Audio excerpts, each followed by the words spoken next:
In a previous video, I talked about Hong Kong's water supply and its relations to the Chinese mainland. If you want to watch that video first, you can. It's an interesting overview of the colony's attempts to build for itself a drinking water supply independent of China. Basically, the colonial government in Hong Kong long realized that it needed aquifers and reservoirs to meet the needs of its population. But the increasing costs of managing that population, combined with warming ties with communist China, meant that it was far cheaper to just buy that water from the motherland. In this video, I want to discuss a similar water supply situation, except the two parties are Singapore and Malaysia rather than Hong Kong and China. Their history of water relations is fascinating. But first, I want to take the time to ask you to subscribe to the Asianometry newsletter. I know that I have a lot of videos on this channel. Despite going back many years though, much of the content is still quite relevant even to today. However, several people have told me that the big backlog can be a little intimidating. The newsletter helps call out the best hits. For example, the explainer on TSMC, or my recounting of the history of the Hakka people. You can find the link to the newsletter in the video description below, or you can just go to asianometry.com. You can expect a new newsletter every 4 days at 1 a.m. Taiwan time. Much thanks. I remember during my time in Singapore that it would rain almost every day at around 4 p.m. exactly. Not just your ordinary sprinkle, a downpour that made me feel like I needed an ark and two of every animal. It ruined my good shoes and socks. Considering this embarrassment of rain, 2.4 meters worth a year, you might be surprised to find out that the city-state suffers from a scarcity of fresh drinking water. Like with Hong Kong, certain aspects of the island's geography means that most of the rainwater does not flow into groundwater reservoirs. Singapore is small and urbanized, and there are not enough areas where rainwater can gather. As a result, Singapore's per capita natural freshwater resources comes in at below the United Nations scarcity benchmark of 1,000 cubic meters. Furthermore, it has a relatively large population of about 5 million people.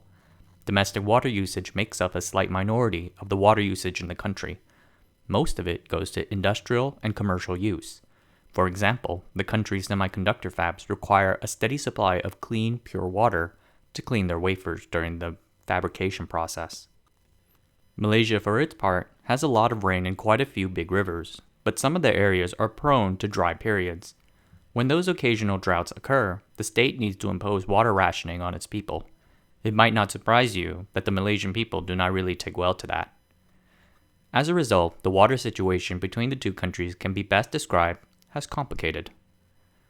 If you look up the word frenemies in the dictionary, you will find a picture of Singapore and Malaysia. Both were born of the colonial British Malaya state, but certain aspects of their history have led them to develop separately. Nevertheless, they share close bonds beyond just their physical proximity. Singapore had been one of the 14 states that made up Malaysia from 1963 to 1965, but it was then ejected from the Federation due to trust issues and ideological differences between their political leaders. When Singapore left the Federation, people realized that the two countries will have to remain closely tied together for many reasons. The water issue will be one of those continuing linkages. Then Malaysian Prime Minister Tunku Abdul Rahman, who made an appearance in my video about Malaysia's game-changing new economic plan, is frequently quoted to have said at that time, "If Singapore's foreign policy is prejudicial to Malaysia's interests, we could always bring pressure to bear on them by threatening to shut off the water in Johor." Over their history together, Singapore and Malaysia have struck 4 water agreements. The first was back in 1927 when both states were governed by the British. Singapore municipal leadership and the government of the state of Johor signed an agreement that allowed Singapore to rent land from Johor and use their water for free. A second agreement was signed in 1961 that superseded the 1927 agreement.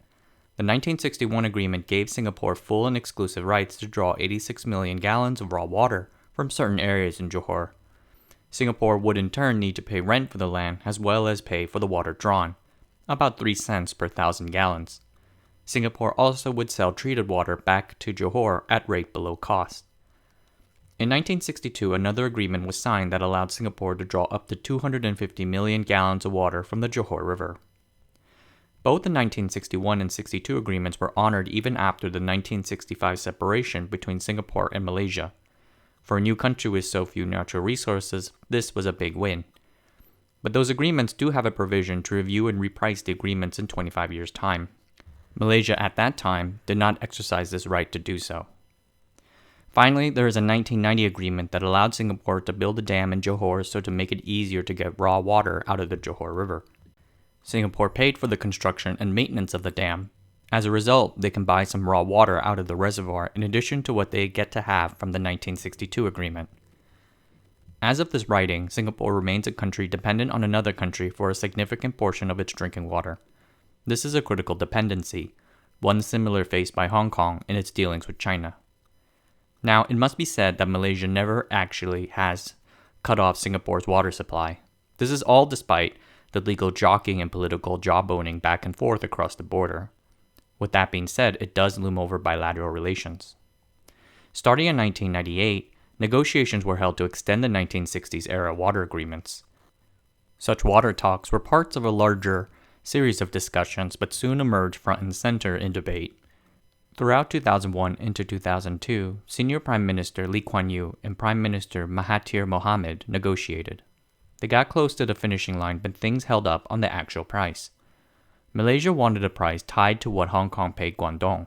Singapore felt that that price was too high. Hong Kong was paying back Guangdong for water infrastructure building costs. Singapore was willing to pay more for raw water, but not at what it deems to be an arbitrarily high cost. Furthermore, such a cost was not all that far off from what can be had from desalination and recycling. Thus, talks ended and Singapore embarked on a journey to be water independent by the end of the 1962 agreement in 2061. Several decades ago, Singapore and Hong Kong faced a similar situation of not being able to depend on their own water supply to meet the needs of its public, and a comprehensive strategy and policy was needed. Thus far, the Singaporean government has been able to manage the water supply and demand situation very well, growing the former and reducing the latter. On the supply side, the Singaporean government sought to increase the share of water from the three sources that it can control: local catchments, recycling, and desalination. The first leg of the strategy is expanding the amounts of local catchments, simply meaning that the government is trying to make it easier to catch rainwater and funnel it away for storage in reservoirs. Some 65% of Singapore's land has been engineered to place water in one of the country's 17 reservoirs. Hong Kong's last large reservoir was completed in the late 1970s. Singapore has added 3 in the 2000s alone, including the large Marina Reservoir. The second is recycling water. I was bemused when my Singaporean friends told me about new water, very aptly named. Basically, it is putting used water through a battery of processing steps like microfiltration, reverse osmosis, and UV disinfection. Singapore has been researching this idea since the 1970s, but it was not until the late 1990s that the technology became economically viable. New water is suitable for drinking, but most of it goes to non-potable usage like industry and semiconductor manufacturing. There are 4 new water plants around the country, and I hope to go to a visitor center on my next trip. The third source, of course, is desalination. Singapore has opened a number of desalination plants over the years. Their 4th desalination plant, the Keppel Marina East Desalination Plant, recently opened in late 2020. When fully operational, the plant can meet water demands for 200,000 households and 7% of Singapore's total daily water demand. Last but most importantly is the proper pricing of demand. The most effective policy thus far has been to price water at an economically sustainable cost. In 1973, the Singaporean government raised domestic tariffs on water and experienced, as a result, the first decline in demand since 1967. Water costs have since been raised a few times and are considered a critical portion of the government strategy. Significantly, in 1997, the cost of water was pegged to desalination costs. Most recently, in 2017, water prices were increased 30% over the span of 2 years. For low and middle income households who might struggle to pay for these water costs and other utilities, U-Save rebates are provided as a targeted subsidy. Applicable to all utility costs, the voucher represents a more economically efficient solution than simply subsidizing water for everyone. The result is that even though Singapore's population has grown faster than Hong Kong's and is richer, per capita water consumption has actually gone down from 165 liters a day in 2003 to 152 in 2012 and 141 today. Hong Kong's numbers include undrinkable seawater used for flushing, but the freshwater use per capita has gone up from 113 liters a day in 1993 to 125 in 2012 and 130 today. As I mentioned earlier, Malaysia, the country, is relatively water rich, with a total amount of surface water a mere percentage of demand from all sectors. Even with substantial growth forecasts built in, resources are expected to meet demand. Malaysia's problem is more related to managing water contamination issues and maintaining supply during drought periods. Climate change has made Malaysia's recent droughts longer and more severe, leaving its population especially vulnerable to outages. As the economy develops and more of Malaysia's forests are cleared, catchments vanish and reduce the amount of water flowing into its reservoirs. This weakens the country's ability to tap its stores when those droughts inevitably come. The contamination is also a serious concern, arguably bigger than that of the droughts. Nearly all of Malaysia's rivers experience some form of water pollution, with occasional blooms of something worse. In 2017, over 1.8 million residents in Johor Bahru experienced supply disruptions when the river found itself contaminated with ammonia. These issues in the Malaysian hinterland have significant consequences in Singapore and its future, even as it marches towards water independence. The Singapore government is getting closer to its long-term goal of being water independent when the Malaysian Water Agreement expires.